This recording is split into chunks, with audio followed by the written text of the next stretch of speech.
Penguin Random House Canada presents The Creep by Michael Lapointe. Read for you by Eileen Stevens. The Bystander. 1. The girl from Vice stands at my office door. I left her no choice, she says. She tried calling, emailing. Can we talk? I know she's a novice by her posture of defiance. She's worked herself up to this. I'm sorry, I say. I didn't mean to leave you hanging. It's been chaotic. From behind my desk, I motion for her to come in. Just close the door. The girl drops into the chair. Cold cheeks flushed, snow melting in her hair. She's maybe 25. Without asking, she takes her iPhone out and starts recording. Sorry, she says, catching herself. It's okay if I record? I nod and she roots through her tote bag for her notepad. By the time she produces it, scraggly white headphones pulled along. She's out of breath and has to reset her focus. Then she takes out the heavy book and sets it on my desk. The Complete Bystander, 1999 to 2003. They've printed all 33 of the magazine's issues to scale. Can I begin with a confession? She says. The Bystander was huge for me in high school. Your work in particular. I love to smile over the desk. In fact, you're one of the reasons I wanted to get into media. How have you found it? Obviously, we're living in a different time. She glances quickly at her phone and then at me, at the bandage on my wrist. Like Gordon Stone writes in the introduction, The Bystander was maybe the last magazine of its kind. The last to start up. And go all in with print. What was the minimum rate like? $2.50 a word? It feels like a million years ago. How much are you getting for this? I ask. $150. A word? God, no. $150. It's online only. I hope that's okay. Of course. After a pause, I ask, do you regret becoming a journalist? Every first of the month. She laughs. You get into it thinking you'll have a life like your idols, but the economics have shifted. I guess that's why so many people have gotten out. From my office at Diamond Communications, you can see the Hudson's cobalt crawl between buildings. If you'd asked, when I was at the Bystander, what I'd be in 15 years, I would have said editor-in-chief or even publisher, not some associate consultant. But it wasn't money that drove me from the business. It's funny, because we're needed more than ever, don't you think? She says. We have to sift the facts from the fiction. I nod in the direction of the book on the desk. That's what Mort Brewer always said. It's the truth, don't you think?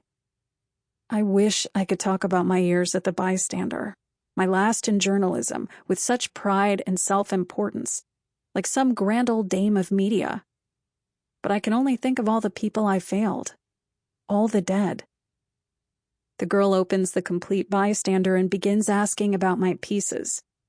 Profiles of John Malkovich and Madonna, reviews of Eyes Wide Shut and All About My Mother, a 2-part essay on Napster. The Bystander seems like a golden age, she says. It didn't feel that way at the time. Then take me back. I look at her phone. There would be room in there for everything. For the story I never wrote. The one I can never tell. If I were being real with her, I'd begin with the bandage on my wrist. How on a night when I seemed nothing more than hair and fingernails and one cold skull, I'd sprawled on the couch with glass after glass, the untold dead pushing out. The glass dropped from my hand. It broke on the floor. I saw the shards on hardwood and chose one. Then came the blood, and with it, a thought. It couldn't happen like this. Slathering red over the screen, I managed to call 911. And I would tell her about surfacing in the ambulance as they began the transfusion, how when I grasped what was happening, I yanked the IV from my arm. The medic lunged for the drip as it swung, dribbling blood. They had to hold me down. There wasn't much time. but by then I'd seen the color of the blood. It was red. It was fine. 2. The attacks were, for me, a personal catastrophe, said Daniel Eastham. Rogue Winter hit shelves that same morning. Do you think anyone bought novels on September 11th? I glanced out the window at the snow falling over Brooklyn. You wouldn't normally have been able to see the towers from Eastham's brownstone, but now there always seemed to be an absence in the sky. I'd arranged this interview months ago, but given the attacks, it had been put off to December. My first assignment back on the Bystander's culture file, it was supposed to have been a coup.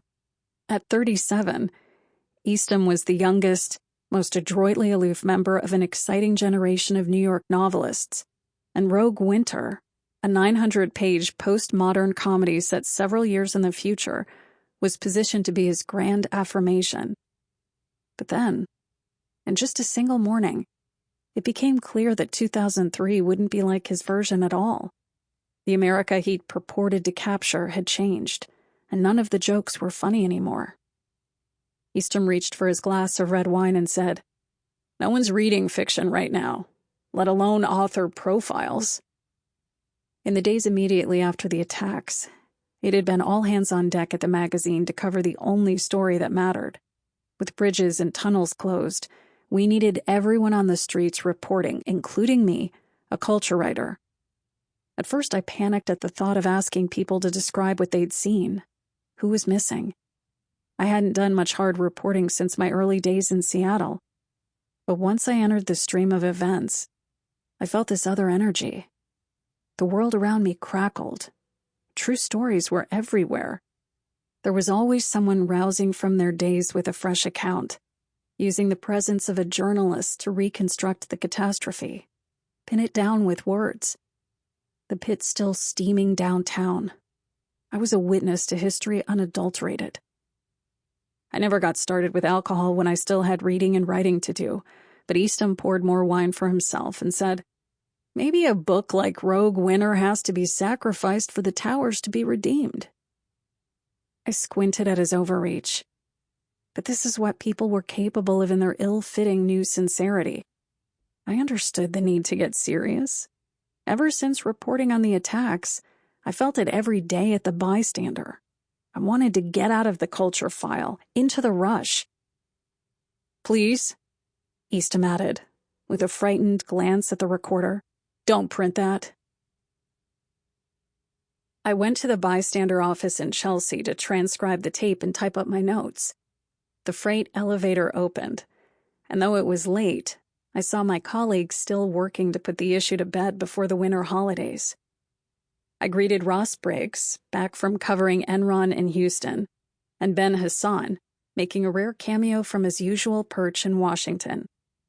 I checked the window of Mort Brewer's office, and as always, our editor was there, phone clenched between ear and shoulder, scribbling on a yellow legal pad. In 1998, I first heard a rumor that Mort Brewer was leaving Harper's to form a monthly magazine. He started giving interviews about the conglomerated state of media, singling out Rupert Murdoch's greasy empire, but not sparing Hearst and Condé Nast's fine feelings. The media ecosystem was increasingly homogenous, he said. It was time for a new, totally independent magazine. He may have been on the back end of his career, but people listened to Mort. He trained half the journalists in New York at Columbia and given countless others their breaks, first at The Nation and later at Harper's. His reputation was spotless. It was said he'd thrown Bob Bartley from the Wall Street Journal down a set of stairs at a party in the 80s. Mort's name brought journalistic integrity, literary sophistication, and money. Donors wanted to be involved with a magazine that would compete with his former employers. It would be a new economy insurgency. A dot-com entrepreneur provided startup cash. His site was some kind of cut-rate jewelry retailer, I think. And when his fortune vaporized, a real estate magnate's nephew stepped in. Now I know how precarious the magazine's money was. But at the time, it seemed as if anything Mort wanted in New York was just a seductive phone call away. Sample complete. Ready to continue?